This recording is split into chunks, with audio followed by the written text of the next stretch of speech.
What's up, everybody? This is OHM coming at you with a new album review. Yeah, that's right. So, Dee-1 has just released an album. Actually, he been released it. I'm late, but that's what it is. I'm just getting back into this thing.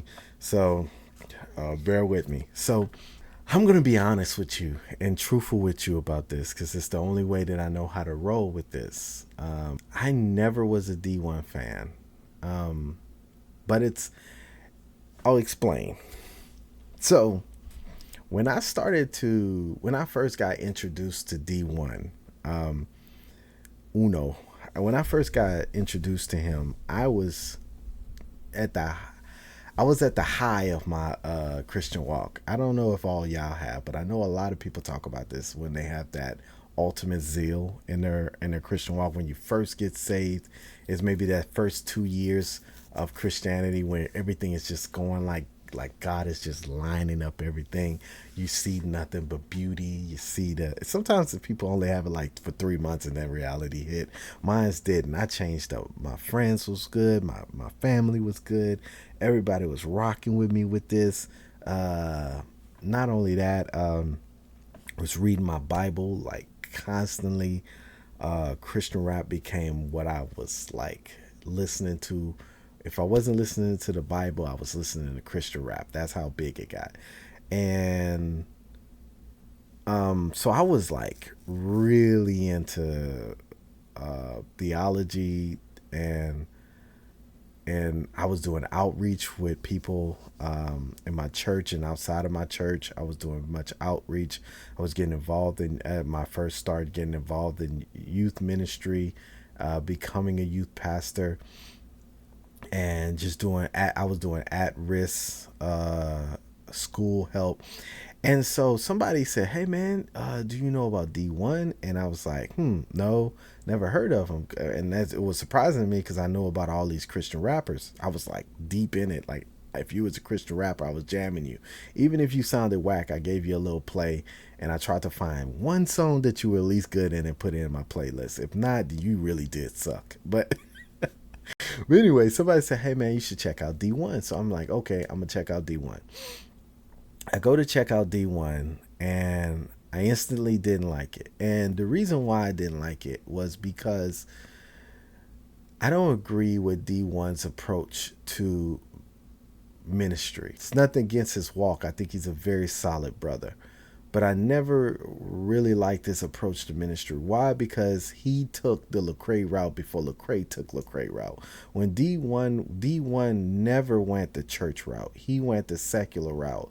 He was in he was like touring with secular artists. He was performing in front of Snoop Dogg, which he says in one of his songs. He was performing in front of, and it's gonna sound me, but he was pretty much like Bobby Shmurda on the table for secular people instead of trying to build within the church because his goal was to be successful. Like I feel Dee-1's goal to me, from what I can see, is that he wants to show people to pull people out of a culture mindset of low income thinking, low financial literacy, and all around just violent and bad behaviors.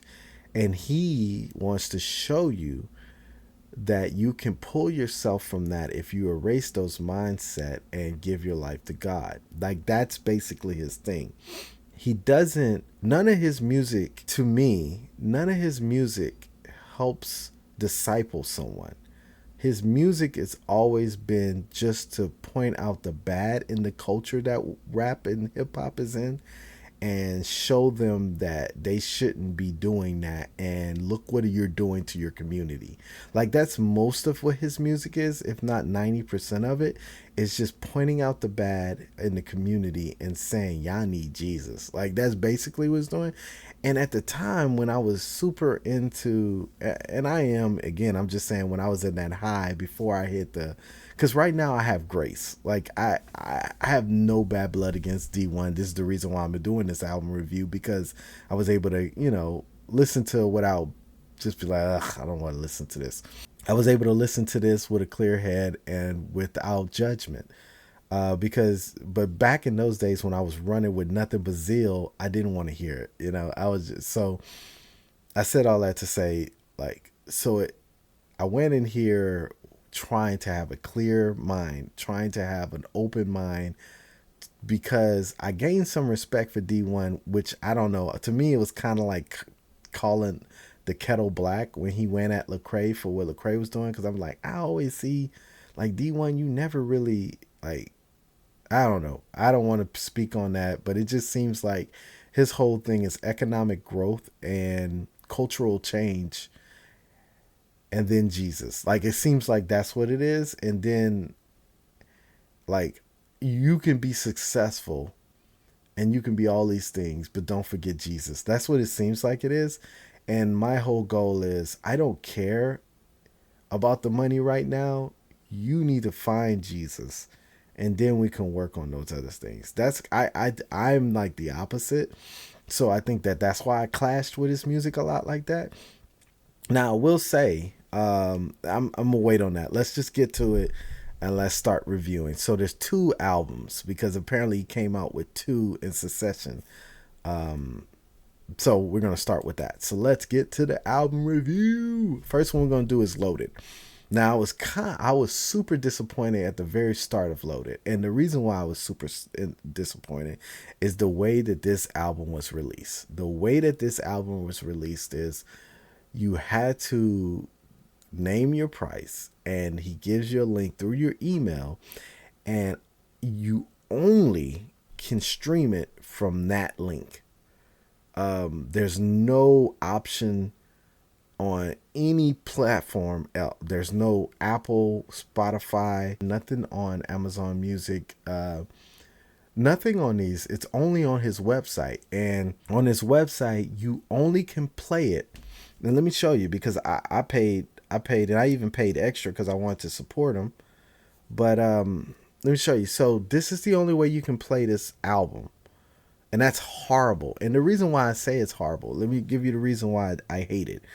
Because when I play this in my truck, I can't have my phone go to sleep or power save, because it'll play the rest of the song, but it won't go to the next track. It'll finish that song, and then you have to unlock your phone. I have to unlock my phone and hit play on the second song. So I hated that. I was like, this is trash. I wanted to listen to this as I drive. Or like, you can't listen to it doing stuff, because you will always have to make sure that you can skip to the next song. So I was already kind of mad at how he released this, but it is what it is. He's probably trying to make extra money without having to give it to other streaming outlets, which I can completely understand. So anyway, we're gonna go through Loaded. So first, Loaded starts off with the best song in my opinion. This song here is amazing. I heard it cut through the singles. You can go listen to that when I reviewed it. So I won't go too deep into it, but it was the best song to me on that album. Then we moved to All Glory to God, and it's the first part that made me sad. He had Project Pat on it. So I realized after I heard him, I went to go look at the rest of the tracks, and I started Googling these artists, because like I said, I don't listen to secular artists, because my whole goal is to, and when I was talk to the youth, when I outreach, my whole goal is to get them to listen to people who ain't speaking death. And if I don't care if they speak in life on this one track, if the rest of their catalog is death, is destruction, the very thing that you keep talking about in your music that they pushing, but you have these people on your... Anyway, I was so upset. And maybe Project Pat is saved now. I know nothing about Project Pat. I listened to him when I was in the world. The last thing I want to do is hear him again. And like I said, unless he's saved now, maybe he's saved and he's living right, and if he is, more power to him. I ain't gonna judge him on that, but I didn't want to hear him on the track. And I didn't... Anyway, so I thought, let me see. I thought Project Pat was from Memphis. Let me see. Yeah, he is from Memphis, Tennessee. I thought he was.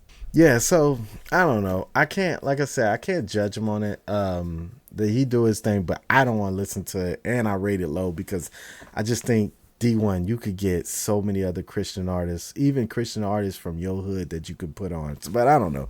I ain't here to bashing on there. I'm just saying I didn't like the track. I thought, to me, it destroyed the whole track. So I didn't really like All Glory to God. I also thought the production was lacking a little on it, just a little on it, because the All Glory to God, for some reason, didn't fit to me. All glory be to God. All glory be to God. I'm just blessing. Trying to get a like it was weird to me. I didn't really it to me it was something off with that. I don't know what it was, but that was that song. So then we get to track number 3. And who we got on there? Fredo. And looked them up, secular artists. And I'm like, oh my goodness. So the track was good though. Like even Fredo kept on point. He kept it rated G. He kind of just talked about like I ain't selling you crack. But this music is crack and something like that. So he stayed on point. He didn't go out, but you can tell this was as G as he was gonna get. He was like, after I'm leaving you D1, I'm going to probably smoke one and put out that real music with cussing and all that. That's how I think he was feeling that. But anyway, maybe I'm wrong. Like I said, this is it. Just what I got from it. D1 did his thing on there. I actually really did like that song. It was a solid track. Instrumental was really nice. So I have nothing horrible to say about it. I'm just gonna say that I did not like the secular artist on it. Then You a Star.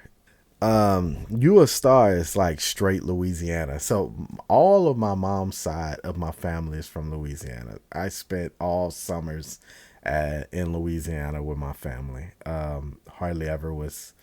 And if it was the summertime, I was in Louisiana spending time with my relatives.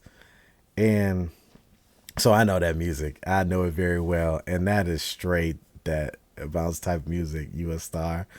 That was definitely that type of music, and the way he flowing on that, you could just tell he in his bag because he's so that was his element. That's what he's used to, and that's what I got from it. So it was a good track. It was a real nice one. Now, my most disappointed, and I literally called the song trash after I listened to it, and it's the High Life. I really don't know why this song was made. And I'm gonna tell you why I'm so deeply not like that song, The High Life.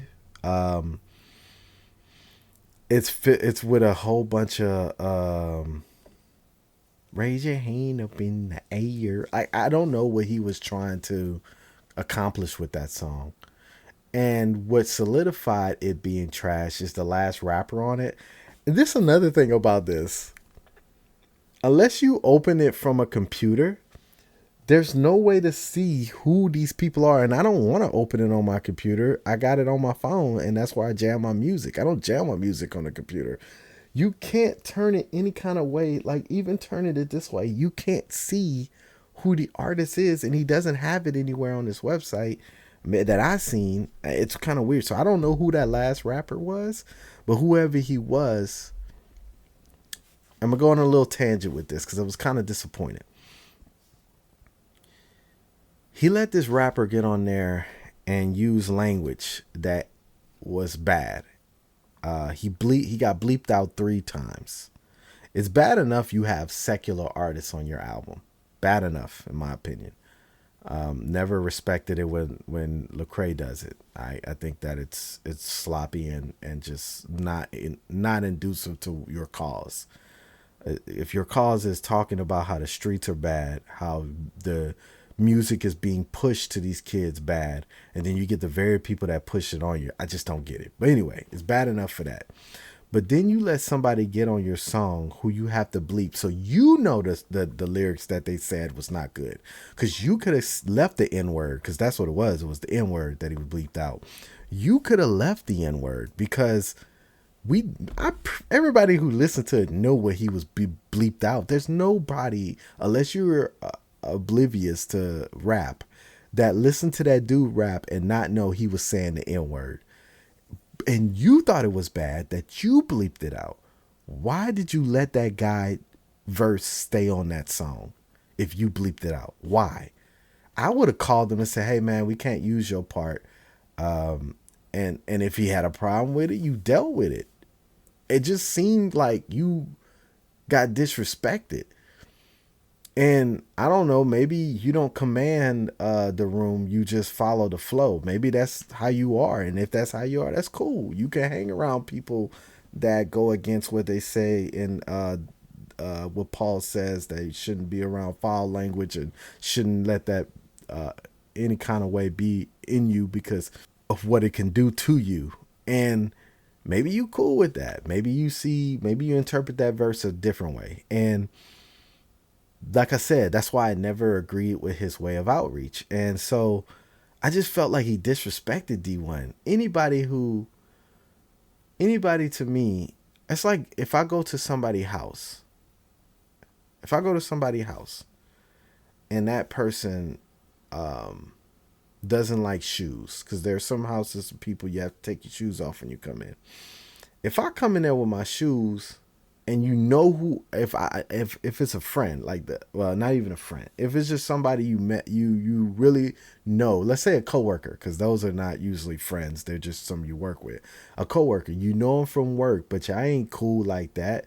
But he invites you to their house. Maybe they probably finally trying to get together. So you go to their house and you know they talk about at work how they don't like people wearing shoes. And you like, I ain't taking my shoes off. You're gonna have to deal with it. Do you think that's disrespectful? Like, I just think that's disrespectful. This person knows who you are, D1, and if he ain't, you definitely shouldn't have him on your track if he don't even know who you are. So he knows you're a Christian. He knows that you living upright. He know your three B's. What is it? Be real, be righteous, be relevant. So righteous is in there. He knows that you are striving to be righteous, and yet and still he uses this language. And then what's real sad is instead of you being like, you know what, man, like you disrespected me with this, or maybe if you like, maybe he didn't know what he was doing, but we can't use this. You bleep it out. So I just thought that was so sloppy and sad, and it made the song trash. Like that's a trash song to me. Like I don't even consider that a Christian song because they don't even talk about Christ. Like it literally did that just fall? Oh, okay. Uh, it it literally just talks about living good now and what I can do now and how I can do it now without limitations now. Nothing about God in that. Um, so that's what I'll say about that. So then you have a song that I thought was real good. I think because he do it for the survival. I like how he says that. Uh, so anyway, he makes this song survival. Thought it was a real nice track.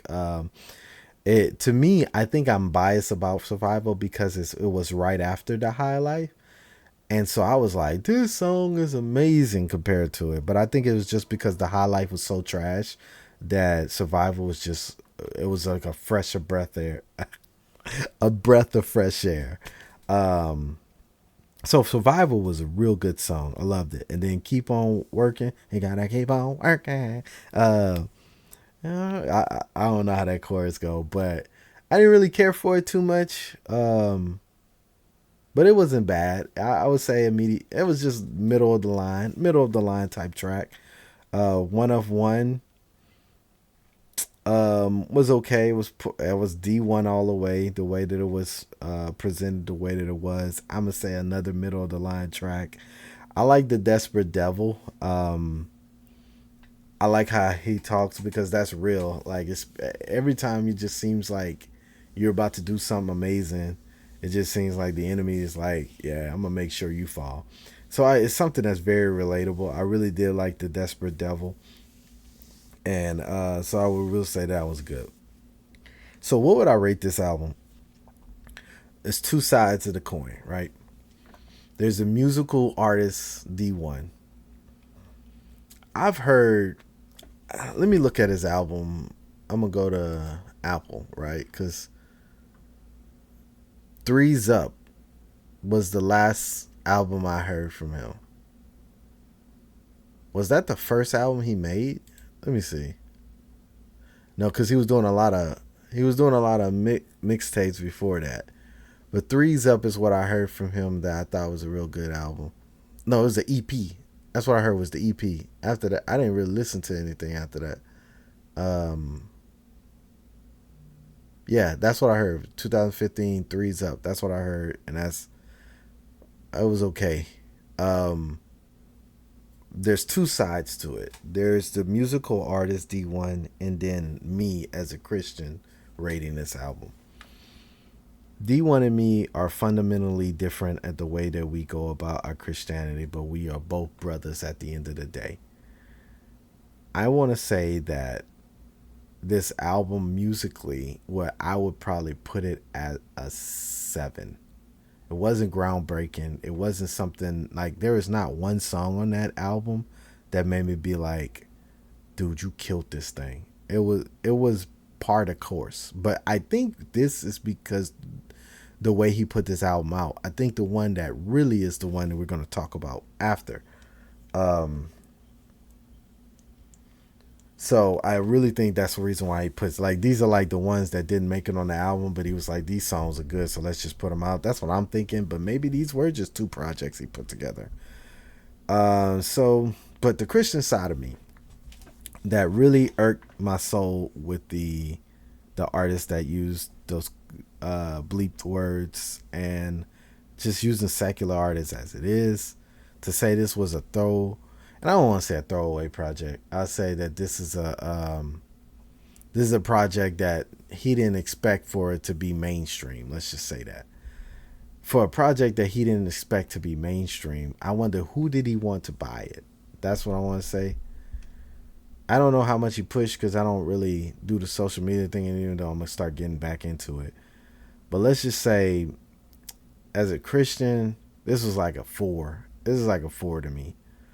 Um, so I said, what did I say earlier? That said 7.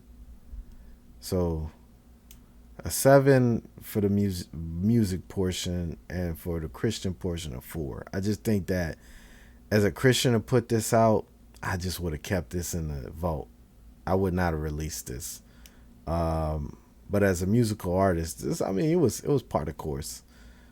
So what I'll rate is a 5. Like combining those together, I'm gonna rate it a 5. This was a 5. So what you thought of it? Did you listen to Loaded? Did you think that it was horrible how you released it to where you couldn't really listen to it? Or did you were okay with it? Say I'm tripping. Hey, I might be. I'm okay with apologizing if I think I went a little too hard. Let me know. I'm trying to grow. Anyway, y'all have a good one. We'll talk to you. I'll talk to you later. This has been OHM. Peace.